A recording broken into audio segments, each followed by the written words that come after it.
शांती. आज आहे 23/10/23ची मुरली.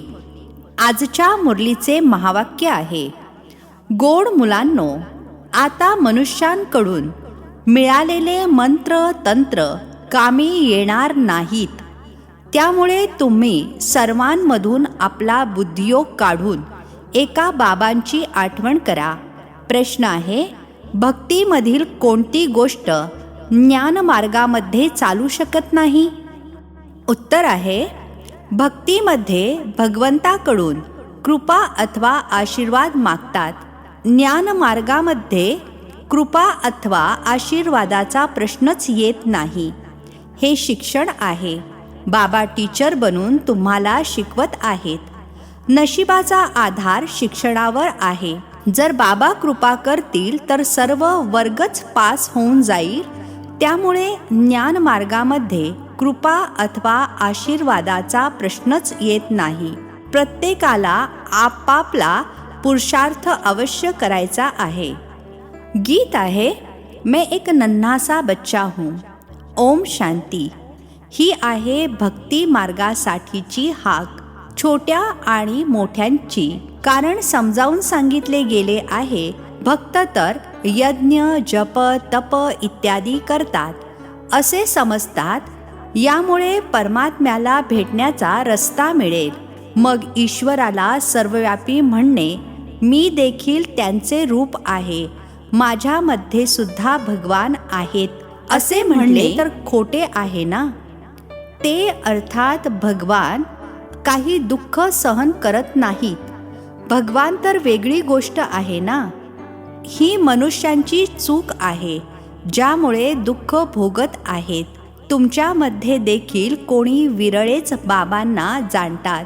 माया वेळोवेळी विसरायला लावते. बाबा तर सारखे सांगतात, तुम्हाला श्रीमत देतात की स्वतःला आत्मा समजा आणि मज पित्याची आठवण करा.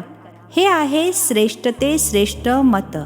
बाबांच्या श्रीमताने मनुष्य नरापासून नारायण, पतितापासून पावन बनतात. या वेळेचे हे जे पतित मनुष्य आहेत त्यांचे श्रेष्ठ मत नाही आहे. भगवंताने देखील म्हटले आहे की हा भ्रष्टाचारी आसुरी संप्रदाय आहे. बाबा म्हणतात, तुमचा देवी देवता धर्म खूप सुख देणारा आहे. तुम्हाला खूप सुख मिळाले आहे. हा पूर्व नियोजित ड्रामा आहे. असे नाही की भगवंताने का बनवला आहे. हा तर अनादी ड्रामा आहे ना. ज्ञान अर्थात दिवस, भक्ती अर्थात रात्र. ज्ञानामुळे आता तुम्ही स्वर्गवासी बनत आहात. भक्तीमुळे नरकवासी बनले आहात. परंतु मनुष्य पत्थर बुद्धी असल्या कारणाने समजत नाहीत. क्रोध केवढा भारी आहे. केवढे बॉम्ब्स बनवत राहतात. समजतात विनाश जरूर होणार. तर ही भ्रष्टाचारी बुद्धी झाली ना. कलियुगाला म्हटले जाते रावण राज्य. रावणच भ्रष्टाचारी बनवतात. बाबा येऊन ऑर्डिनन्स अर्थात वटहुकूम काढतात की आता हा भ्रष्टाचार बंद करा. नंबर 1 भ्रष्टाचार आहे एकमेकांना पतित बनविणे. हे आहे वेश्यालय. कलियुगी भारताला वेश्यालय म्हटले जाते. सर्व विषातून अर्थात विकारातून जन्मणारे आहेत. सतयुगाला म्हटले जाते शिवालय. शिवबाबांनी स्थापन केलेला पवित्र भारत. लक्ष्मी नारायण इत्यादींना म्हटले जाते सर्व गुण संपन्न, 16 कला संपूर्ण, संपूर्ण निर्विकारी. तर मग हा प्रश्न उठू शकत नाही की मुले कशी जन्माला येतात. जेव्हा की तुम्ही मुले योगबळाने विश्वाचे मालक बनू शकता, तर योगबळाने काय होऊ शकत नाही.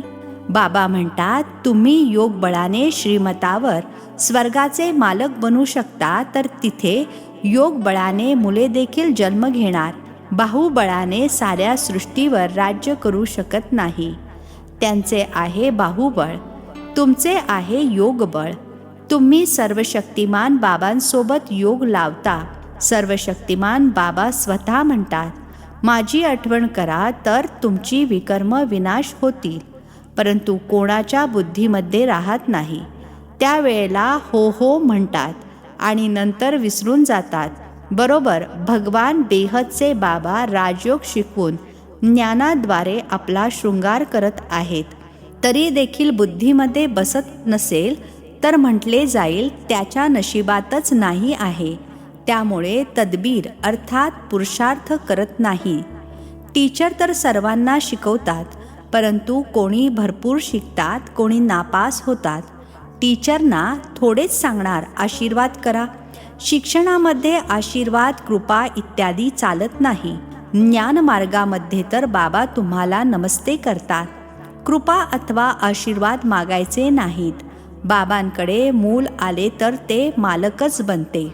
बाबा म्हणतात हा तर मालक आहे, कृपेची गोष्टच नाही.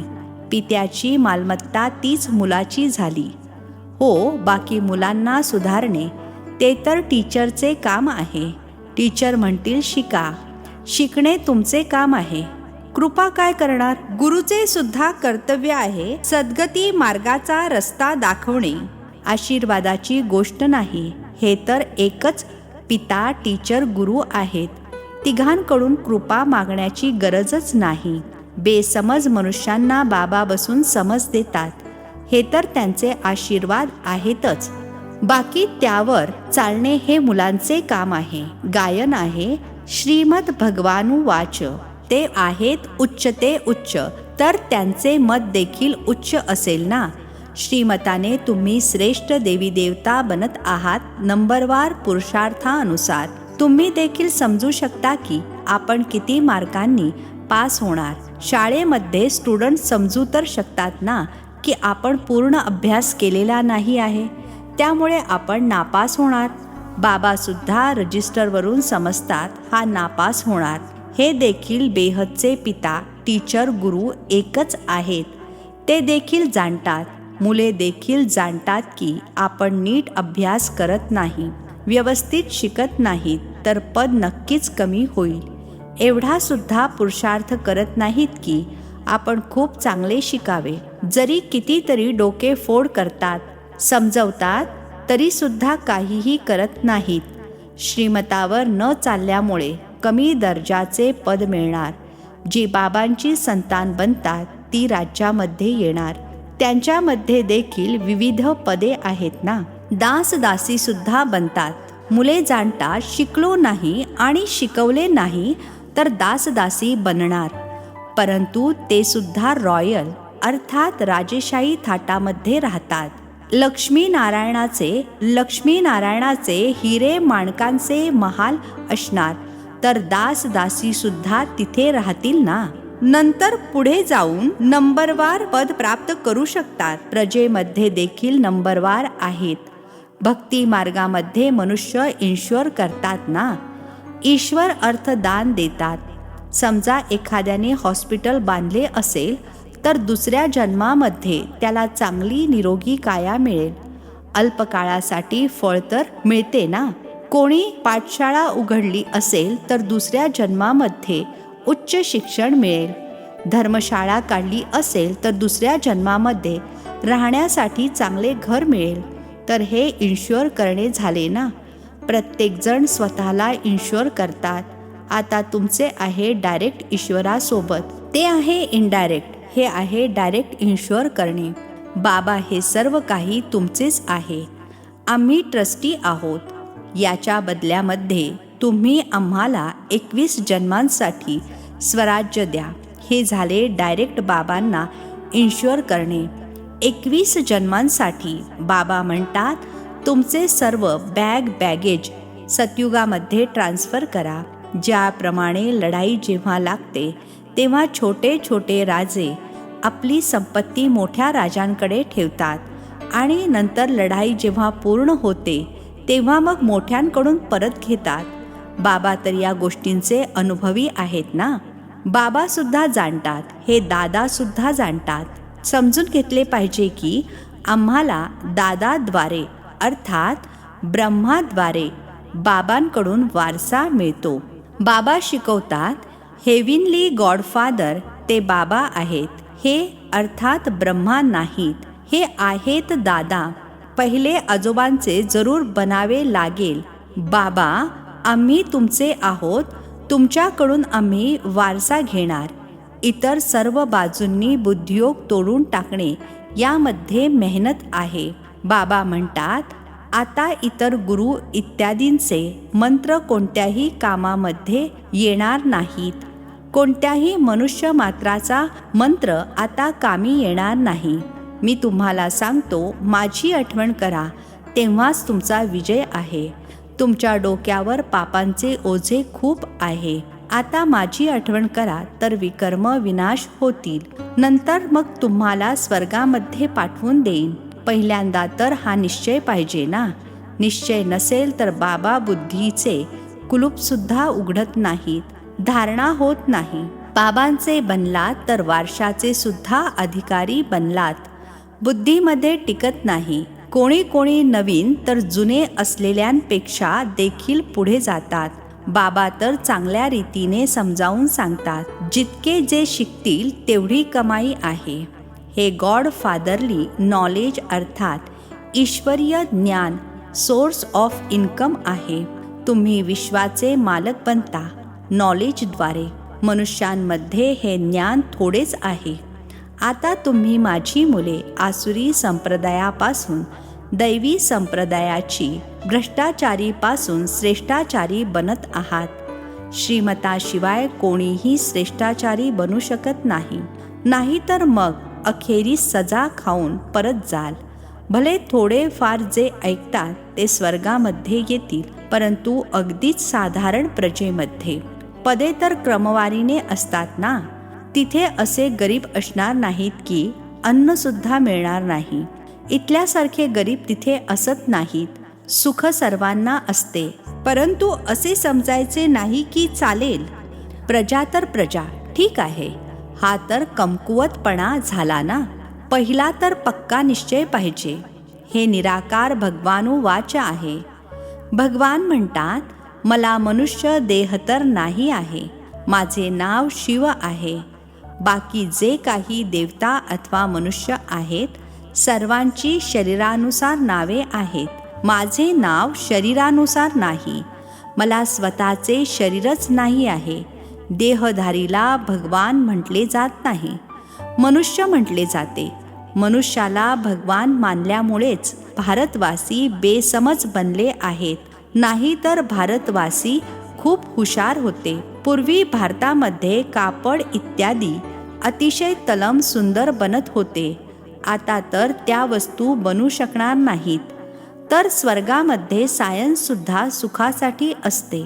इथे तर सायन्स सुख दुःख दोन्हीसाठी आहे. अल्पकाळासाठी सुख मिळते, दुःख तर अपार आहे. सारी दुनिया नष्ट होणार तर दुःख झाले ना. सर्वजण त्राही त्राही करतील.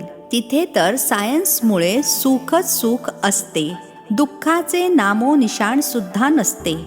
हे देखील ज्यांचे नशीब उघडते तेच समजू शकतात. नशिबामध्ये सुख नसेल तर समजू शकणार नाहीत. बॅरिस्टर सुद्धा नंबरवार असतात ना. काही जण तर एका केसचे 10-20 हजार रुपये घेतात आणि एखाद्या बॅरिस्टरकडे तर घालण्यासाठी कोट सुद्धा नसतो. इथे सुद्धा असे आहे ना. एक तर राजांचाही राजा बनतात, नाही तर पैशावाली प्रजा बनतात. तर बाबा बसून मुलांना समजावून सांगत आहेत, भारतच यावेळी सर्वात गरीब आहे. भारतच पुन्हा श्रीमंत बनतो. दान नेहमी गरिबांना दिले जाते. श्रीमंत एवढे ज्ञान घेऊ शकत नाहीत. गरीब साधारण असलेलेच हे ज्ञान घेतील. श्रीमंतांना दान देणे हा कायदा नाही आहे. तुम्ही गरीब आहात ना. तुमची मम्मा सर्वात गरीब, ती मग विश्वाची महाराणी बनते. ड्रामाच असा बनलेला आहे. हे ज्ञान गरीबच जास्त घेतात, कारण दुःखी आहेत ना. श्रीमंत तर खूप सुखी आहेत. ते तर म्हणतात की आमच्यासाठी तर इथेच स्वर्ग आहे. मोटार, गाड्या, पैसा इत्यादी आहे. ते असे देखील म्हणतात, ज्यांच्याकडे पैसा नाही, नरकामध्ये आहेत, त्यांना तुम्ही ज्ञान द्या. तुमची आहे आता ईश्वरीय सेवा. तुम्ही भारताचे सच्चे सेवाधारी आहात. ते सोशल वर्कर्स आहेत देहधारींसाठी.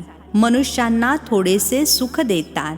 हे तर साऱ्या सृष्टीला स्वच्छ करून पवित्र सुखी बनवतात. ही तन मन धनाने भारताची सेवा करत आहेत. अच्छा, गोड गोड खूप वर्षांनंतर भेटलेल्या मुलांप्रती मातपिता बापदादांची प्रेमपूर्वक आठवण आणि सुप्रभात. आत्मिक पित्याचा आत्मिक मुलांना नमस्ते. आम्हा आत्मिक मुलांचाही आत्मिक पित्यांना नमस्ते. धारणेसाठी मुख्य सारांश आहे.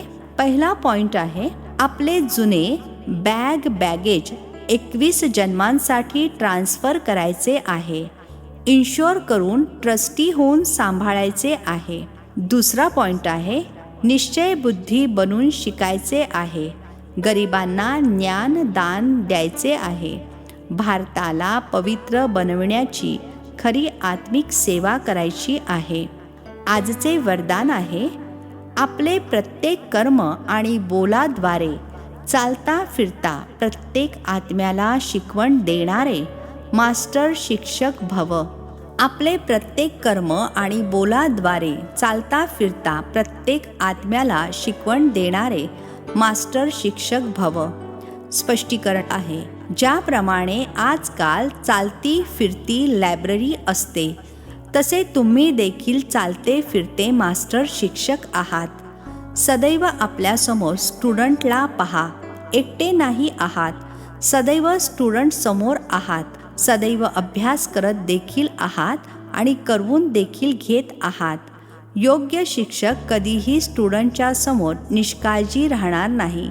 अटेन्शन ठेवेल. तुम्ही झोपता, उठता, चालता, खाता, निरंतर असे समजा आम्ही मोठ्या कॉलेजमध्ये बसलो आहोत आणि आपल्याला स्टुडंट बघत आहेत. स्लोगन आहे, आत्मनिश्चयाने आपल्या संस्कारांना संपूर्ण पावन बनविणे हाच श्रेष्ठ योग आहे. आत्मनिश्चयाने आपल्या संस्कारांना संपूर्ण पावन बनविणे हाच श्रेष्ठ योग आहे. अच्छा, ओम शांती. नवनवीन मराठी व्हिडिओज प्राप्त करण्यासाठी सबस्क्राईब करा मराठी गॉडलीवूड चॅनलला.